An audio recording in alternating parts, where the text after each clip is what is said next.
Bamiyan University students all knew about, and I, the peace activist, didn't.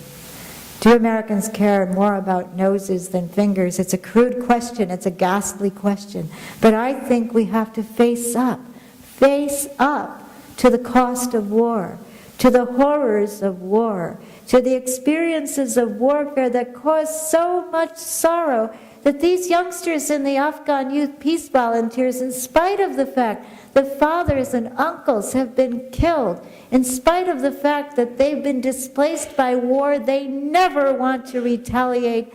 They never want to pick up a gun. They're horrified that General Petraeus has said that every single village should have an armed militia. They see this as a prescription for civil war.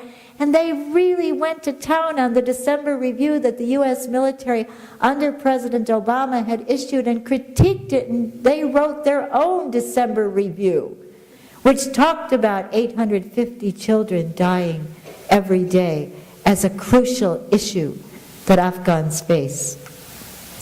And so I think with you about how we here in the United States can get over our amnesia, in a sense our collective lobotomy, and I'm not addressing the kind people who have come here today, but we do live in a country that's been very cavalier about war and much more easily interested in sports and entertainment and distractions.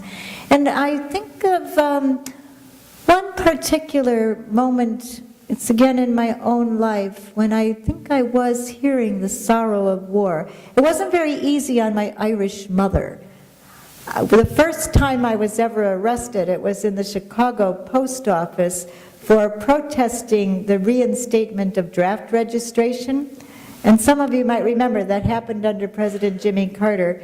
And we were in the post office standing next to young men coming up to register and encouraging them that they had options and that we would want to support them if they didn't register.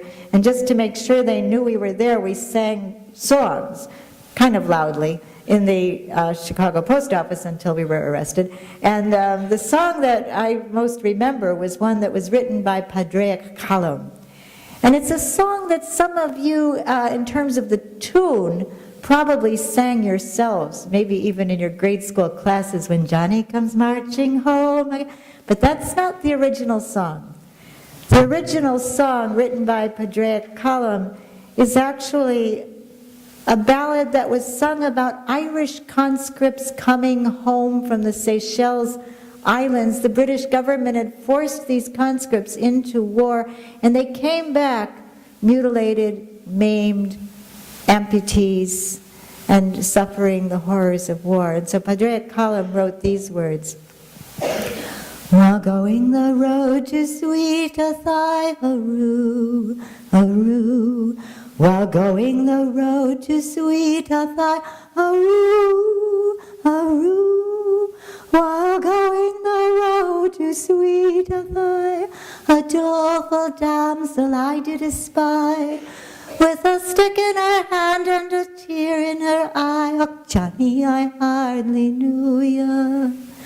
Where are your eyes that looked so mild, hooroo, hooroo?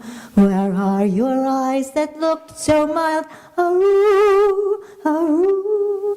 Where are your eyes that looked so mild, when my heart you first beguiled? Oh, what did you run from me and the child? Oh, Johnny, I hardly knew ya. Where are your legs that used to run, hooroo, hooroo? Where are your legs that used to run, hooroo, hooroo? Where are your legs that used to run before you went to carry a gun? I believe your dancing days are done. Oh, Johnny, I hardly knew ya.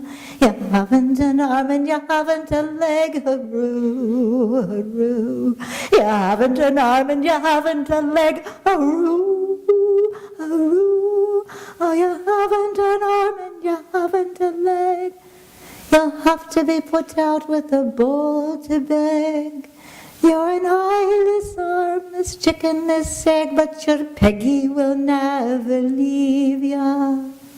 And then a final verse that contains some rebellion. And I hope it's nonviolent rebellion. They're rolling out the guns again, hurroo, hurroo. They're rolling out the guns again, hurroo, hurroo. They're rolling out the guns again. But they'll never take our daughters and sons again. No, they'll never take our daughters and sons again. Oh, Johnny, I'm swearing to ya. Ismatullah, I'm swearing to ya. Saifullah, I'm swearing to ya. Hadidullah, I'm swearing to ya.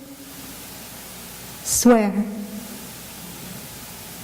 Can we not, all of us, swear that we will do all that we can to be part of that wave that may be coming sooner and closer than we imagine, that wave of sanity, of rationalism, of compassion, and of truth, that war is always a failure, that war is always inhuman, and that we can work together to build a better world. A world without war is our top priority.